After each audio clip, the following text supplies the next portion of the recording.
this is Vicki Jervicus at the Greater Gainesville Chamber, and I'm delighted today to welcome Troy Albers to our stage, such as it is. We are looking forward to getting to know him a little better. He is one of our candidates for the U.S. Representative seat for District 3. Welcome so much, Troy. Happy to have you today. Thank you. It's a pleasure being here. All right. Tell us a little bit about yourself, and then we'll jump right into our questions for you. So I am a husband of 30 years of marriage. I am a father of 3 children, 2 sons, 1 daughter. They're all 20-somethings now. I am a veteran. I spent 6 years or so in the Navy and about another 14 or so in the Army. I own a small little hobby farm out in Columbia County. I just decided one day that I had enough of the politics and decided to run. Okay, terrific. Well, we're going to talk a little about that. And I will say Troy did not get the questions ahead of time. No, none of the candidates did. But it is a perfect segue to question 1, which is, why are you running for this office? Yeah. So I've lived in North Central Florida for over a decade now, and I vote in every election. And the district as it is now has been this way since 2018. And the lack of care from our current representative to the district has caused scars. We have problems with infrastructure. We have problems with schools. We have problems with healthcare. We've had 5 rural hospitals close and not one replace them. And these things start to add up to the point where our scars have caused scars. So, for example, when we lost a community hospital in Live Oak, we left an emergency room for 3 counties. That's one step short of a disaster. And we lost the jobs that were in the hospital. We lost the economic activity that was in the hospital. And then we have an insurance wave that comes along that makes us pay premiums. Floridians pay more for homeowners insurance than anyone in the nation. We pay the second in the nation for car insurance. We have unemployment rates that are at COVID-19 level, pandemic levels. And we have an incredibly high inflation rate coupled on top of that.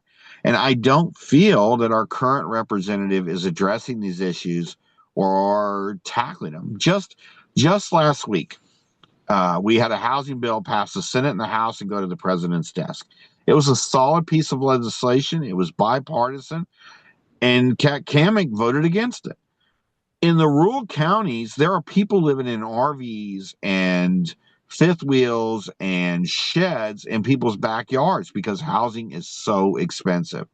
Yet our representative to the House of Representatives said the housing bill wasn't enough. She doesn't have an answer for what is, but she knows this isn't enough. And then another hot topic that's going on out here are data centers. People just do not want these things in their neighborhoods. They're terrible. Okay. No one knows what Kat Cammack's position on this, and that is scary. I am a hard no on data centers. They're just not ready for prime time.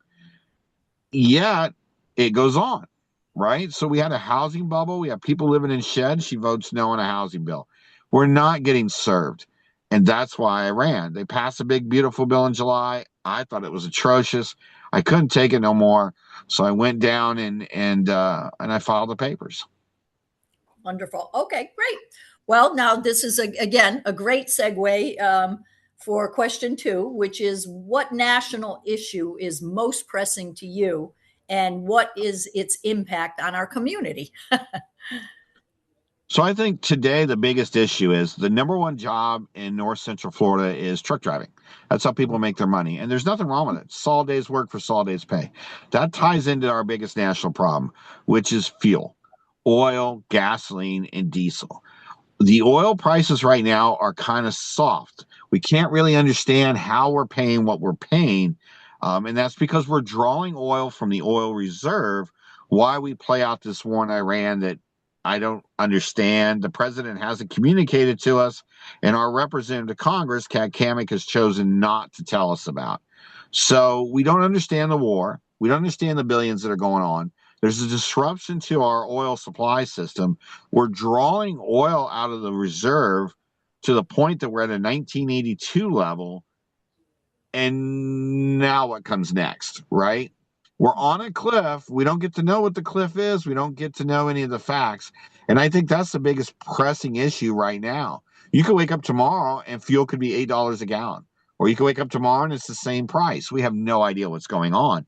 That lack of clarity, that lack of communication, and this war in Iran that nobody seems to know why we're in, what we're doing, or how we're getting out, or how many of our bases have been hit, how much damage have we taken, how many of our troops have been injured.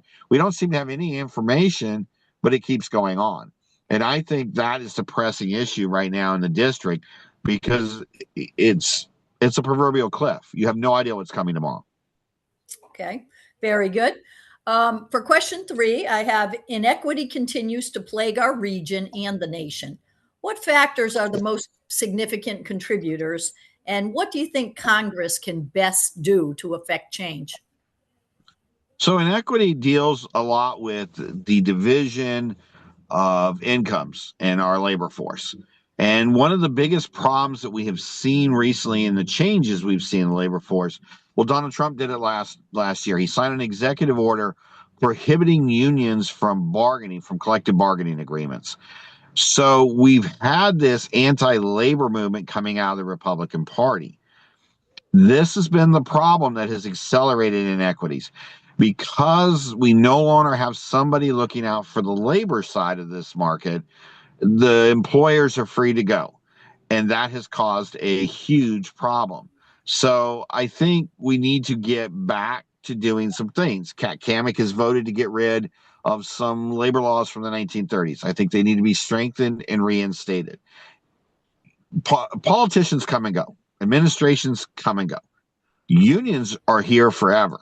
They don't come, they don't go. They're in the trenches day in, day out, and they ensure that our wages are kept. The other thing I think we need to do is our minimum wage. It is artificially too low. There's no one on this country that could survive a month or even a week at that salary rate. It's become a part-time job. So I think it's a two-prong. We need to strengthen our laborers and let them do the job that they're good at. And at the same time, we need to force employers to pay their employees. It's been a while, but if you remember in 1915, this guy named Henry Ford offered Ford Motor Companies $5 an hour for a 40-hour work week. It was unheard of. $200 an hour in 1915 was amazing money. But Henry said the point was they can afford to buy the car they make. Well, if our employers don't pay wages that we can live on, then how can we afford to buy the product that our employers make? It creates a vicious cycle where the poor get poorer and more of the wealth moves to the 1%, and then there is no economy. The whole thing crashes. So I think it's in these steps. I think it's improving the unions and the labor and letting them do their work so they're the steady hand. I think it's minimum wage. And then I think it's a little common sense legislation. And when you put those three things into the blender, I think we get back to a point where this economy works for everybody and not just some. Very good. Okay, our next question is rhetoric and gridlock have only increased in our nation. What measures do you think would help to move things forward? So this comes down to the ballot box in November. If you're representative to the House, and I remind people on the campaign trail this because it gets lost. Kat Kamik draws a salary like every other representative, and we pay our representative $174,000 a year. So we should treat our representative to the House like we would treat an attorney. If you hired an attorney to represent you on a matter and they weren't doing what you told them, you'd get a new attorney. That's a no-duh. So we should treat our representative to the House the same way. It's a 2-year term. If they're not listening to you, if they're not coming out and talking to you, they're avoiding your phone calls, if they're not voting in a way that it's your interest, then get a new one. And they will start to learn that it is the people they work for and not who put a check in their pocket this week. That, I think, is it. If we go to the polls and we tell them we're not happy with them, they'll start to learn to get along. Just last week, we'll go back to it. That vote on the housing bill was ridiculous. That was in the 3rd Congressional District. Best interest all day, every day. That was in our best interest. Yet our representatives said no. Well, then get a new one. And the new one will either vote the way we want them to and do the things we need them to do, Or in 2 years, we'll go get a new one until we get one that gets up every day and looks at the district and says, what can I do today? What can I get accomplished in the house to make the district a little bit better? Something simple. Doesn't have to be hard. Um, I use the example of public restrooms at the county fairgrounds. Why do we have porta johns and buildings that look like they were built in the 50s at our fairgrounds? Why can't the federal government come in and put in public restrooms so that we have something that's decent? We have something where we can stage our crews and move forward. That's something simple our representative can do, but we're just not getting it done. Okay, very good. All right, and then the last question is one of these nice wrap-up questions that we like so much, and it is, why should the business community support your campaign? I'm all about jobs. I'm all about commerce, and let's find a way to get economic activity going. One of the problems that we're having in the business market, it comes at us in two ways, but it comes from the same root. We treat people around the world in just a flat out rude fashion. We call them names. We engage in tariffs and unfair trade policies. We ban them. We chase them around the streets. You can't make money that way. You need to treat every single person that you meet when you own a business as a potential customer, because they are. And you want as many people in your store to look at the widget you're selling as you can get your hands on. So we need to be nice to our neighbors. We need to be nice to our European friends. And the more tourists we can get in the States, the more people eat in our restaurants, the more people stay in our hotels, the more people go through our gift shops. The more money we make, the more economic activity we create. And I think that's the secret to business. We need to treat everybody on the planet as a potential customer all the time. And now if they act wrong, then we'll deal with that. But otherwise, they are customers. They are not people to holler at and scream at. They are customers. And if we treat them as customers, the more customers you put in your business, the more people you make contact with, the more sales you make. It's that simple. And I think that's why I'm the candidate. I want more people. I want more people in the state. I want more tourism. I want more cruise ships. I want more, because it comes down to sales. How many people did you contact equals a sale? Well, the more people we can get in, the more sales we get, the more economic activity we get, the more services we can provide to the rural counties. It all links together. And so that's why I think businesses should back me. Okay, very good. Okay, well, now we have a couple more minutes before we need to wrap up. And so I'm going to throw the floor open to you. Anything we didn't cover that you wanted to talk about, or anything you want to emphasize? It's all you. I'm pretty quick with the questions because it is what it is. Let's just get down to the basics. And this election doesn't come down to red or blue.